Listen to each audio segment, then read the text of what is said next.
தாவூதுக்கு எதிரியான opposite gang லீடரை Chhota ராஜனை கொல்ல சொல்றாரு. இந்த விஷயம் ஆப்போசிட் கேங்கோட லீடருக்கு தெரிய வருது. இதனால ஆத்திரம் அடைஞ்ச அவரு தாவூத் இப்ராஹிமோட கசனை கொன்னுறாரு. தாவூத் இப்ராஹிம் என்ன பதிலடி கொடுக்க போறாருன்றத செகண்ட் பார்ட்ல பார்க்கலாம்.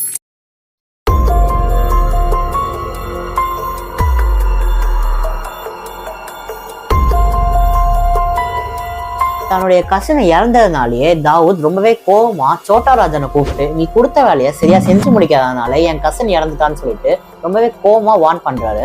தன்னுடைய கசின் இறந்ததுக்கு ஒரு பக்கம் காரணம் சோட்டா ராஜன்ன்றதுனால அவரோட நம்பிக்கையை கொஞ்சம் கொஞ்சமா சோட்டா ஷக்கீல் மேல வைக்க ஆரம்பிச்சாரு. அதனாலேயே அடுத்து வர எல்லா வேலையுமே அவர் சோட்டா ஷக்கீல்கிட்ட கொடுக்க ஆரம்பிச்சாரு. அன்எக்ஸ்பெக்டடா ஒரு இன்சிடென்ட்ல சோட்டா ஷக்கீல் போலீஸ் கிட்ட மாட்டி ஜெயிலுக்கு போயிடுறாரு. அதுக்கப்புறம் ஒரு பெயில்ல வெளியே வந்து தாவூத் இப்ராஹிம் கூடயே போய் சவுதியில செட்டில் ஆயிடுறாரு. சோட்டா ராஜன் இந்தியாவில இருக்க எல்லா சொத்துக்களுமே அபகரிச்சுட்டு இருந்தாரு. இதன் மூலியமா இந்தியாவோட எக்கனாமியே ரொம்ப டவுன் ஆயிட்டு இருந்துச்சு. இன்னொரு பக்கத்துல இருந்து தாவூத் ஷேர் மார்க்கெட்ல நிறைய மணியை இன்வெஸ்ட் பண்ணி ஓவர் நைட்ல அது எல்லாத்தையுமே வித்ட்ரா பண்றாரு. எதனால இதை அவர் பண்றாருன்னு பாத்தீங்கன்னா, அவரோட பிசினஸ் காம்படிட்டர்ஸை அழிக்கிறதுக்காக ஷேர் மார்க்கெட்ல ஒரு பெரிய குழப்பத்தை உண்டாக்குனாரு. அதுக்கப்புறமா லேட்டர் 90sல டெக்னாலஜில அட்வான்ஸ்மெண்ட் கொண்டு வர ஆரம்பிச்சாங்க. அதன் மூலியமா சேட்டலைட் போன்ஸ் யூஸ் பண்ண ஆரம்பிச்சாங்க அண்ட் அட்வான்ஸ்டு வெப்பனுக்கு அவங்களே அப்கிரேட் பண்ணிட்டாங்க. போக போக பிளாக் மணி ரொட்டேஷனை அதிகமாக்க ஆரம்பிச்சாங்க. அவங்களுக்குன்னே கோல்ட் மைன்ஸ் உருவாக்கிக்கிட்டாங்க. இதன் மூலியமா தாவூத் இப்ராஹிம் அவரோட டி கம்பெனியை பயங்கரமா டெவலப் பண்றாரு. இது வரைக்கும் நல்லா போயிட்டு இருந்த தாவூத் இப்ராஹிமோட நெக்ஸஸ்ல திடீர்னு அவர் சந்திக்கிற மிகப்பெரிய பிரச்சனை என்னன்னு பாத்தீங்கன்னா, மும்பைல தொடர்ச்சியா நடந்த பாம்பு பிளாஸ்ட். 1992ல பாபரி மஸ்ஜிதோட டெமாலிஷனுக்கு அப்புறமா இந்தியாவில் இருக்க ஹிந்துஸ் முஸ்லிம்ஸ் பீஸ்ஃபுல்லா இருக்கிறத காரணம் காட்டி பாகிஸ்தானோட இன்டெலிஜென்ஸ் தாவூத் இப்ராஹிம் கூட 30 இடத்துல பாம்பு பிளாஸ்ட் அட்டாக் பண்றாங்க. இந்த பாம்பு பிளாஸ்ட் அட்டாக்கை சோட்டா ராஜனுக்கே தெரியாம பண்ண தாவூத்னால 250 பேர் ஸ்பாட்லயே இறந்து போயிருக்காங்க. இந்தியன் கவர்மெண்ட்டுக்கு 1000 crores லாஸ் ஆகுது. ஆயிரக்கணக்கான மக்கள் பெரிய காயத்தோட தப்பிக்கிறாங்க. அண்ட் இத காரணமா தாவூத் இப்ராஹிம் இந்தியாவோட மோஸ்ட் வாண்டட் டெரரிஸ்டா மாறுறாரு. இந்த இன்சிடென்ட்னால சோட்டா ராஜனுக்கு தாவூத் இப்ராஹிம் மேல ஒரு பெரிய மனக்கசப்பே உண்டாகுது. ஏன்னா இந்த அட்டாக்க சோட்டா ராஜனுக்கு தெரியாம தாவூத் இப்ராஹிம் இந்தியால பண்ணதுனால சோட்டா ராஜனோட மக்கள் நிறைய பேர் இதுல இறந்து போயிருக்காங்க. இந்தியால சோட்டா ராஜனோட வளர்ச்சி அதிகமான காரணத்தினால தாவூத் இப்ராஹிமுக்கு சோட்டா ராஜனோட வளர்ச்சி பிடிக்கல. அந்த டைம்ல தான் மும்பைல நடந்த கண்டினியூஸ் பாம்பு பிளாஸ்ட் அட்டாக்க விசாரிச்ச ஒரு ஆபீசர் அதை பத்தி ஷாக்கிங்கான விஷயங்களா சொல்றாரு. போலீஸ் டிபார்ட்மெண்ட்குள்ளேயே நிறைய போலீஸ் ஆபீசர்ஸ் தாவூத் கிட்ட இருந்து மாசம் பணம் வாங்குறதா ஆபீசர் MN சிங்ன்றவர் ரொம்பவே வருத்தத்தோட ரிப்போர்ட் பண்றாரு. அது மட்டும் இல்லாம அவர் சொன்ன இன்னொரு விஷயம் என்னன்னு பாத்தீங்கன்னா, தாவூத் இப்ராஹிமை திருப்பி இந்தியாவுக்கு கொண்டு வர்றது ரொம்பவே இம்பாசிபிளான ஒரு விஷயம் ஸ்ட்ராங்கா சொல்லியிருக்காரு. மும்பை போலீஸ் டிபார்ட்மெண்ட்ல 2 போலீஸ் ஆபீசர்ஸ் வேலையை விட்டு தூக்குறாங்க. அதுல ஒருத்தவர் தான் பிரதீப் சர்மா. இவர் மொத்தம் 112 என்கவுண்டர் பண்ணியிருக்காரு. அந்த 112 என்கவுண்டருமே தாவூத் கிட்ட காசு வாங்கிட்டு தாவூதுக்கு எதிராக இருக்கவங்களை மட்டுமே என்கவுண்டர் பண்ணிட்டு இருந்திருக்காரு. அடுத்ததா இஸ்லாம். இவரும் தாவூத் இப்ராஹிம்காக மட்டுமே 37 என்கவுண்டர் பண்றாரு.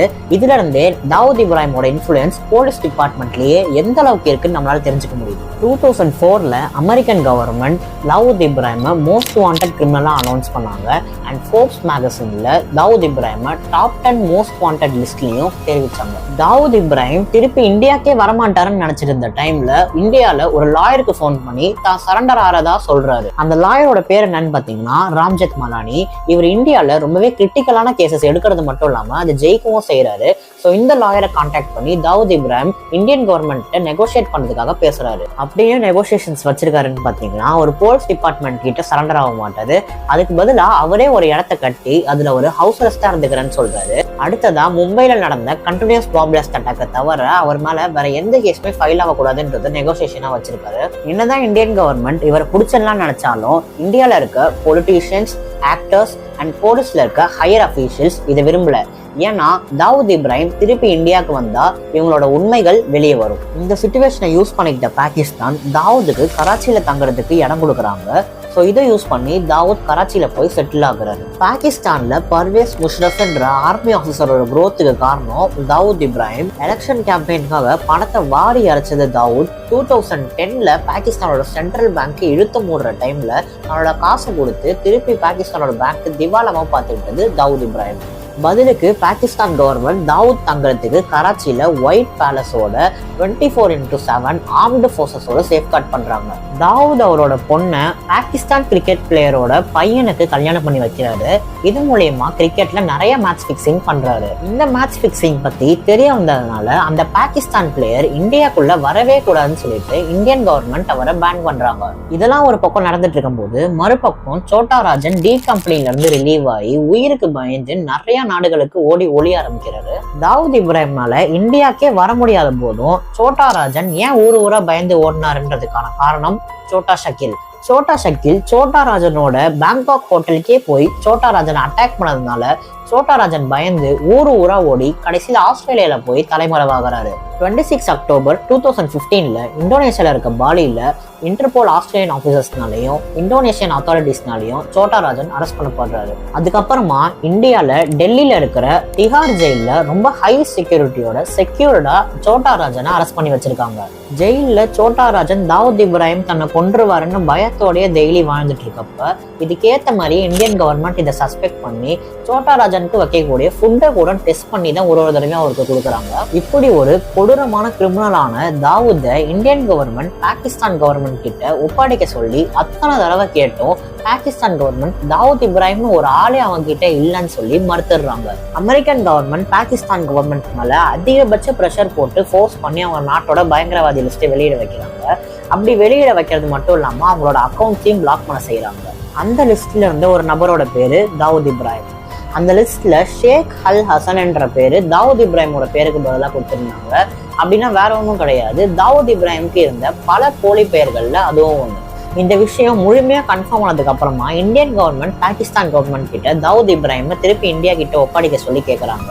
இதுக்கு பாகிஸ்தான் என்ன சொல்றாங்கன்னு பாத்தீங்கன்னா, தாவூத் இப்ராஹிமோட சொத்துக்கள்லாம் இங்கேதான் இருக்குன்றத ஒத்துக்கிறாங்க. பட் தாவூத் இப்ராஹிம் இங்க இல்லைன்றது கூட சொல்றாங்க. ஆனா உலகத்துல எல்லாருக்குமே தெரிஞ்ச அபிஷியலா வெளியே சொல்லாத உண்மை என்னன்னு பாத்தீங்கன்னா, தாவூத் இப்ராஹிம் பாகிஸ்தான்ல இருக்க கராச்சியில இருக்கிறது தான். தாவூத் இப்ராஹிம் அவரோட 60வது வயசுல டி கம்பெனில இருந்து ரிட்டையர் ஆகி இதுக்கப்புறம் அவங்க டீம் எல்லாத்தையும் மேனேஜ் பண்ணிக்கோன்னு சொல்றாரு. தாவூத் இப்ராஹிமோட பையன் தாவூத் மாதிரி ஒரு கிரிமினலா இல்லாம அவர் ஃபேமிலியோட நல்லவரா வாழ்ந்துட்டு இருக்காரு. இப்ப கரண்ட் சிச்சுவேஷன் என்னன்னு பாத்தீங்கன்னா, தாவூத் இப்ராஹிம் கராச்சியில ஹாஸ்பிட்டலைஸ் ஆயிருக்காருன்றதுதான். இதுக்கு அவங்க முக்கியமா கொடுக்கக்கூடிய ரீசன்ஸ் என்னன்னு பாத்தீங்கன்னா, தாவூத் இப்ராஹிமுக்கு கொரோனா வந்ததுனால அவர் ஹாஸ்பிட்டல் அட்மிட் ஆயிருக்காருன்னு சொல்றாங்க. இன்னொரு தரப்புல இருந்து தாவூத் இப்ராஹிம் மேல யாரோ தாக்குதல் நடத்தினதுனால அவர் ஹாஸ்பிட்டல் அட்மிட் ஆயிருக்கலாம்னு சொல்றாங்க. அண்ட் தேர்ட் திங், இதுதான் எல்லாரும் நம்பக்கூடிய ஒரு ரீசன் என்னன்னு பாத்தீங்கன்னா, தாவூத் இப்ராஹிமுக்கு யாருன்னே தெரியாத ஒரு அன்னோன் பர்சன் விஷம் கொடுத்ததுனால ஒரு ஹாஸ்பிட்டல்ல அட்மிட் ஆயிருக்காருன்னு சொல்றாங்க. நேஷனல் இன்வெஸ்டிகேஷன் ஏஜென்சி என்ன ரிப்போர்ட் பண்றாங்கன்னு பாத்தீங்கன்னா, தாவூதோட சிஸ்டரோட சன் தாவூத் இப்ராஹிமுக்கு செகண்ட் மேரேஜ் முடிஞ்சிருச்சு. அது முடிஞ்ச கையோட அவரு கராச்சியில தான் செட்டில் ஆயிருக்காருன்னு சொல்றாங்க. அது மட்டும் இல்லாம கராச்சியில இருக்க எல்லா ஏர்போர்ட்ஸுமே தாவூதோட கண்ட்ரோல்ல தான் இருக்குன்னு என்ஐஏ சொல்லியிருக்காங்க. தாவூத் இப்ராஹிம் அட்மிட் பண்ணப்பட்டிருக்க ஹாஸ்பிட்டல்ல அவரோட ஆட்கள் அண்ட் டாக்டர்ஸ் தவிர வேற யாரையுமே அலோவ் பண்ணாத அளவுக்கு செக்யூரிட்டி கொடுத்துருக்காங்க. கடைசியா யாராவது தாவூதை பத்தி எந்த இன்ஃபர்மேஷன் கொடுத்தாலும் என்ஐஏ அவங்களுக்கு 25 lakhs தரதா சொல்லியிருக்காங்க. தாவூத் இப்ராஹிமோட லைஃப் ஸ்டோரி பத்தி நீங்க என்ன நினைக்கிறீங்கன்னு கமெண்ட் பாக்ஸ்ல போட்டுருங்க. இந்த வீடியோ பிடிச்சா லைக் பண்ணுங்க, ஷேர் பண்ணுங்க. அண்ட் அடுத்த வர வீடியோஸ் பார்க்கறதுக்கு சேனலை சப்ஸ்கிரைப் பண்ணிக்கோங்க.